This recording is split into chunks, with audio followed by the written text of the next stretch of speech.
What's up, guys, and welcome back to episode 36 of Two Guys, One Court. Once again, my name is Zach Goldstein. And I'm Braylon.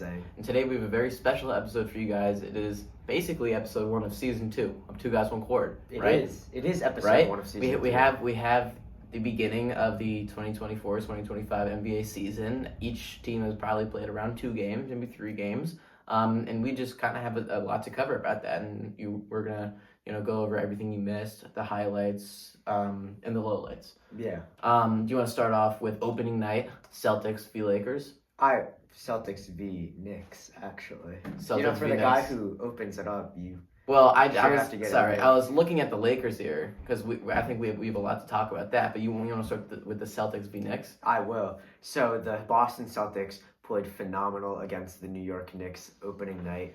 Jason Tatum scored 37 points with 10 assists, like I predicted he would go crazy that game. And the Knicks predicted that? I did. Okay. I did. Not the points. He did play a phenomenal game, so did the Celtics. Yeah, but the Knicks were not catching up to them. They were down, I think, 20 at one point. They got blown out. But for the bigger news, they actually they tied the record for the amount of threes made in one game at 29. They actually went 0 for 11 in like the last in the last 8-ish minutes of the game. Yeah, if you were watching this game and you're a Celtics fan, it was the most anxious 8 minutes of your life, but it wasn't like anything crazy, and you were probably very kind of enraged and a little disappointed in this team. Talk about how much pressure that one more 3 has on a team and has on breaking a historic record, and that was clearly shown there. But I assume that this honestly amazing Celtics team that could be compared to the 2016 Warriors. Who knows? They're 2-0. Who could I mean, they've won both their games by more than 20 points. This is just an amazing Celtics team, and I'm sure they'll have a lot of opportunity to break more records like that. But to talk about the Knicks, on the other hand, I know they did have a bounce back win the other night, but a fairly disappointing performance from their newly acquired Mikal Bridges. Yeah, he did not play good at all. And Karl Anthony Towns. I think he locked in really for like the third-ish quarter, but first half he was not playing good at all. He missed a bunch of threes. Probably it's his new terrible jump shot form. Did you see that? That's his new. I thought he always had that form. He changed his form like a week before the season, where his arms are even more further out. But I think just go back. Never change your jump shot if it works. Exactly. Like even Michael Carter Williams. Do not fix it. Didn't change his jump shot. But anyways, the Celtics. Back to his point, they could be better than the Warriors dynasty. I really think it's a possibility for them. I know it's only been 1 or 2 games, and they've been playing amazing. They have 5 starters who can shoot lights out from 3.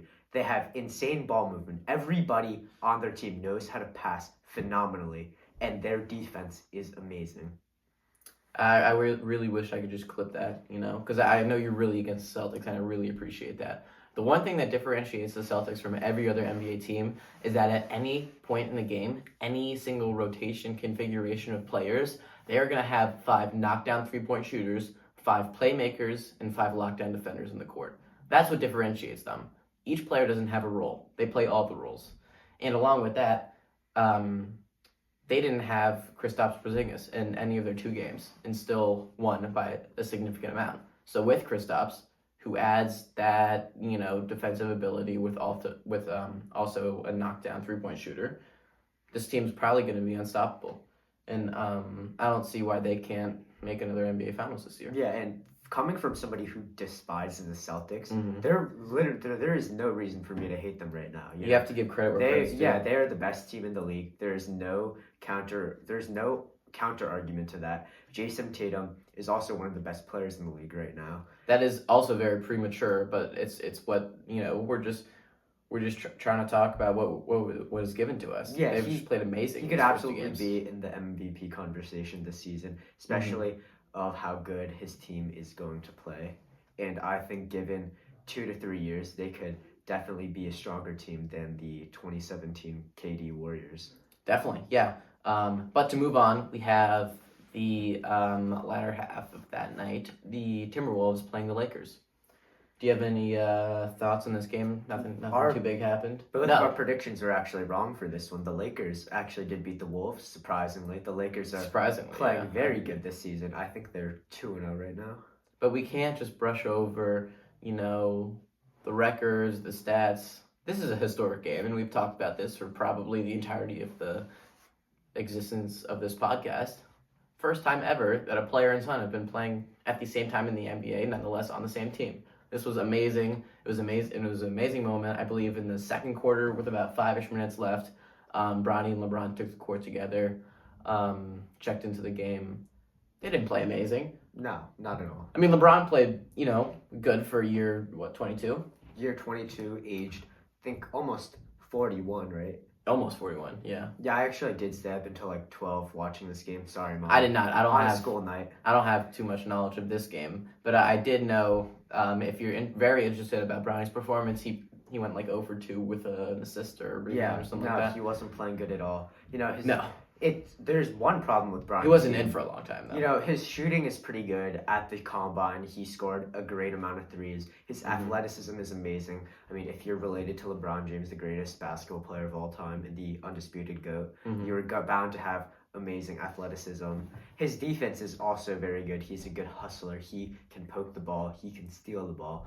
The one problem that he has is that he has 0 game IQ. He doesn't know when to drive. There could be an open lane, wide open, and he would just shoot a 3-pointer or pass it to some random guy.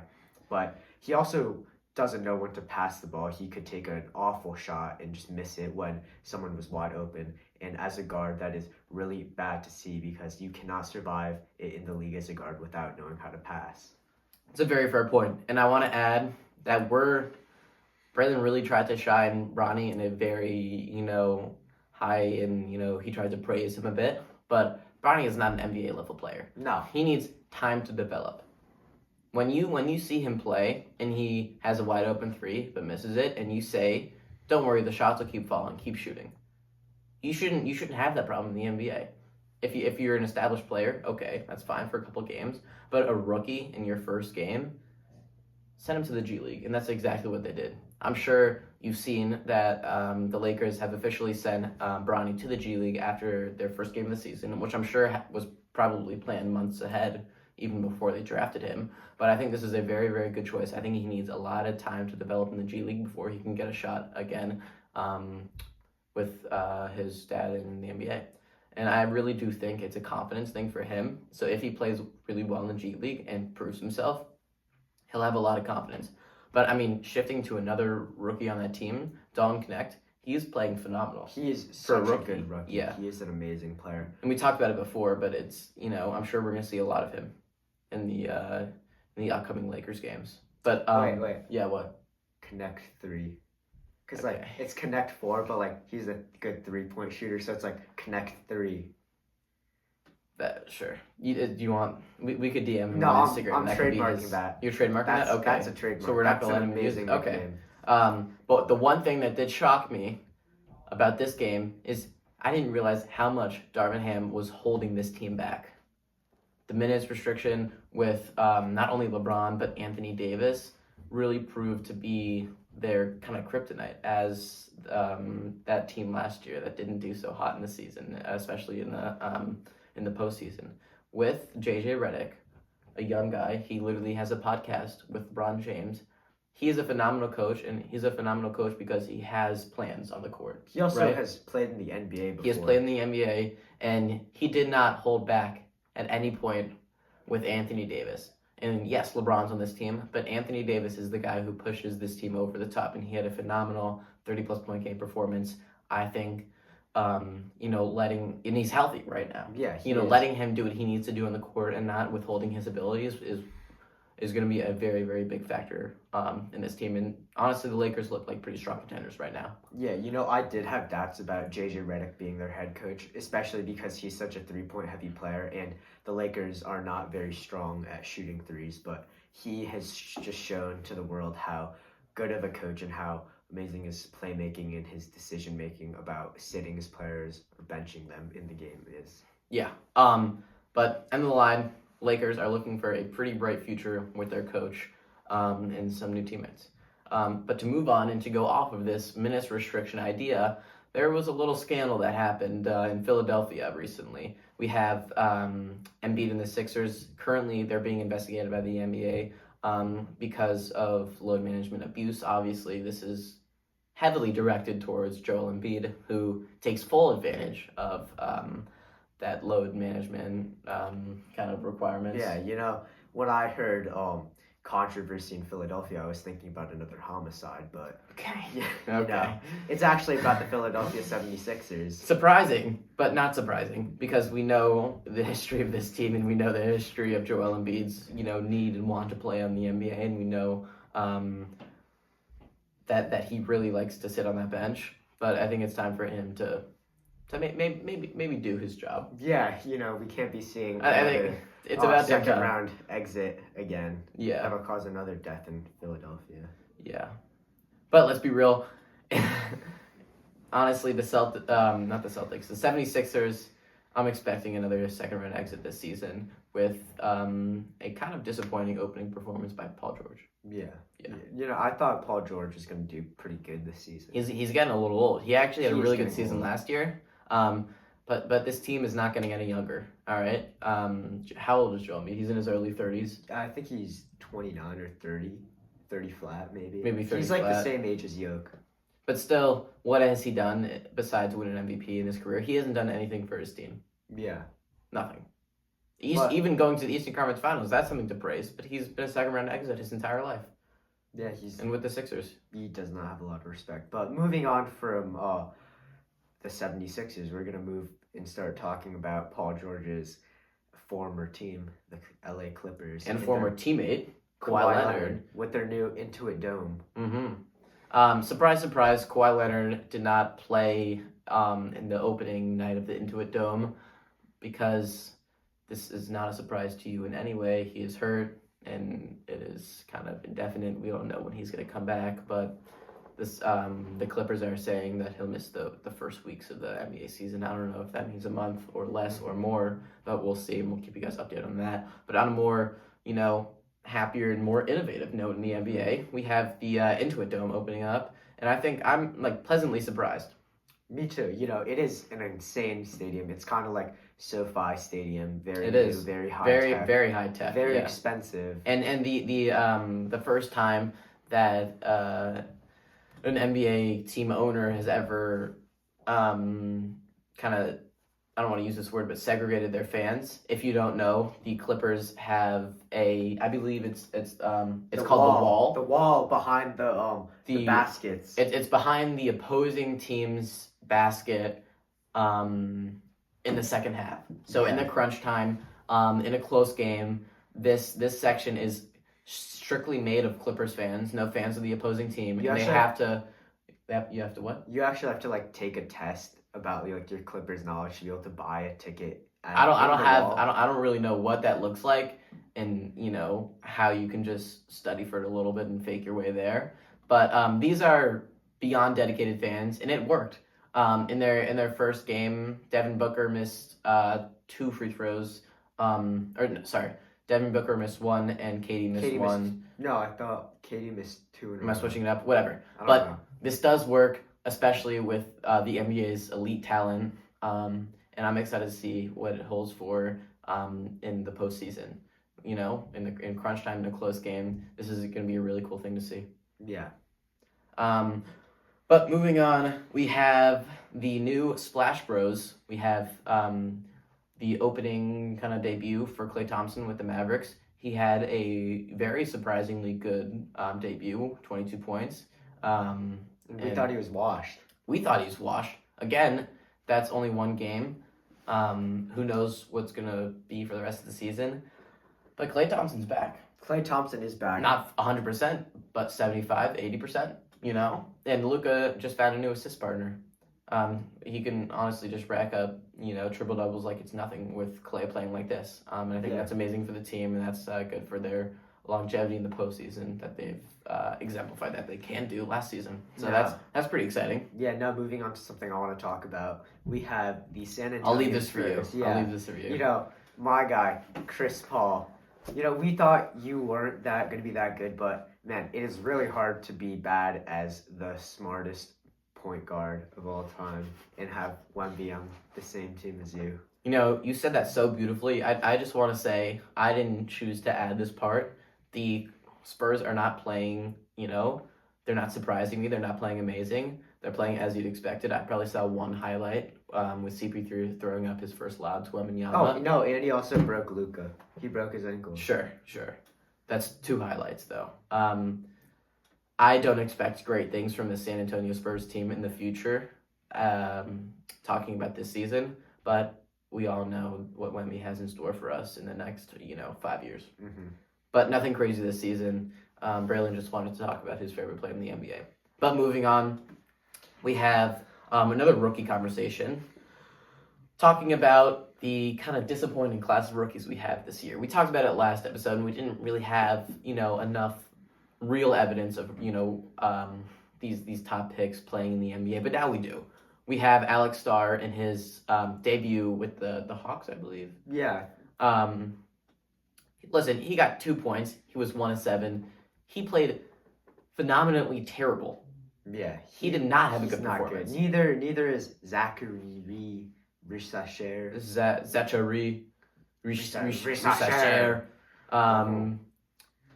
But honestly, if I'm looking at the rookies right now, I'd say, and if I'm gonna put money on this, the top 3 rookies by the end of the year will be Donovan Clingan. This is not in order. Donovan Clingan, probably Zach Edey, and Dalton Knecht. No, Bronny James. Okay. Bronny James. Okay. Bronny James could see the court by the end of the season. See the court at the Staples Center, but we'll have him stick to Long Beach for now. And then we're moving to another player who's on a new team. He's very far from being a rookie. Some would say he's very old, and most would say he's quite washed. I don't like to say this. His last name is Westbrook, not Westbrick, but Russell Westbrook. A very disappointing performance. He got 6 points, 2 of 10 with the Nuggets. That man's name is Westbrook. I'm not calling him Westbrook, but I'm calling him washed. That man's name is Westbrook. That man's name is Westbrook, and he had a phenomenal short-lived prime, but that prime will not be continued in the Mile High City. Obviously, this is probably a premature opinion, but this could be the Lakers all over again with, disappointing stats. And you can't not play Russ if you have him on the team. He's a great asset, but when he, wants to be the primary scorer, when he's above 30 years old, it's not going to be good for your team. Good. Yeah. The Nuggets are looking phenomenal this season. Like I said, I don't think they have another championship run in them. I think the most they can make this season is the Western Conference Finals, and I think you can probably agree with that, right? Yeah, definitely. I think they could definitely make the Western Conference Finals, but there's so much competition to make it to the finals, such as the Wolves and the Mavs, that I don't really see it as a possibility. Yeah, but speaking of the Wolves and new faces, we have the kind of more talented half of that trade. Not really talented, but more talented coming from New York City. We have Julius Randle in his bounce back game 2 of the season, scored 33 points, proving that he's a good contributor to this team, as he had a disappointing performance against the Lakers. Honestly, I've seen good things. I don't think that he'll be a consistent player whatsoever, but it is nice to see that he did kind of prove to his teammates that he still is someone who could put up 30 plus points a game. Yeah, but then we have the opposite of that. Yeah, right on now. a negative note, we have Tyrese Halliburton, one of the more hyped up players who I thought was going to recover after that USA team. Mm-hmm. But he scored no points against the Knicks. Big donut. These stats are looking a little familiar to him. He might be carrying these stats out from the summer where he got no playing time, but this time he played nearly the entire game. Yeah, he went. He put up 0, 0, 0, 0. Tony Snell numbers. These are Tony Snell numbers. Yeah. Did he play more minutes than Tony Snell? Tony Snell played 28 minutes. 28 minutes. That's kind of a lot. That's really embarrassing. But let's not blame it on him. Yeah, right? We all know. I just think Team USA is a bad influence on him. Yeah. He did play all right in his first game, but let's bounce back. And it was against the Knicks. We know how much trash talking he did when he barely snuck past a injury-riddled Knicks team in the second round of the playoffs last season. This is not looking so good for him, and it's a nice bounce-back win for the Knicks because I still believe they are the number 2 team in the East, but obviously they can't get past number 1. And then moving towards a more lighter note, we have a UNC alumni Cody White. Kobe White. I keep messing this up. Kobe White. He had a phenomenal performance, kind of proving that he's a pretty underrated player, right? He's an amazing role player, Yeah. He could definitely become a better player in the future. maybe potential all-star by the looks of it right now. But and he in his last game against the Bucks, I believe last night, he got 35-6. He put up 35, 6, and 5. These are phenomenal stats to put up, and I think that on this kind of terrible Bulls team, really bad, he's going to get a lot of reps. And he's a role player, but he's a player that the Bulls are going to need him to perform like this, not night in and night out, but pretty consistently if they want a shot at getting a deep run in the playoffs. Yeah, now that DeMar DeRozan is off the team, I think Kobe White is arguably their second option. It's either him or Vooch, but Vooch is more of a rebounder type of guy. More of a defensive post scorer contributor. Yeah, but Kobe White and Zach LaVine, they could be a very underlooked backcourt in the NBA this season. Yeah. With a very uncompetitive Eastern Conference, they could be a sneaky team. They are also just an uncompetitive team, but but that's fine. And I hope this gives you a good wrap up of, kind of basically everything that's happened with some teams in the first 2 games of the season. Do you have any big takeaways? Maybe 2 or 3 takeaways from the first couple of games of the NBA season. I do have a pretty big takeaway is that the Los Angeles Lakers could actually be contenders, which is crazy that I'm saying this, but I didn't expect this. They were playing really good against the Wolves opening night. JJ Redick is a phenomenal coach. Darvin Ham really just brought their team down so bad with all his antics, but I don't even want to get into those antics. Yeah. But let's look at the future with JJ Redick, with a very young and prosperous LeBron James. I think we're expecting a good playoff run with this team this year. And we don't know how many playoff runs we have with LeBron left, so we got to take advantage of the ones that we have left. Another thing that kind of stood out to me, besides the rookies beyond terrible performance, but I was looking at who I think could be in the finals very prematurely, but I'm looking at possibly a Celtics Lakers finals this year. Wow, really? Yeah. That would be a very good rivalry. The Lakers could compete to tie the most championships in NBA history, and Celtics, right? Because there's an imbalance right now, and I don't like saying this as a Celtics fan, but it's 18-17 right now. Why not bring it back to the even? I'd love to be 19-17, but I think that you always love to see the 2 most beloved teams in the NBA going head to head. I'm sure there will be very, very close games and a lot of antics in that series.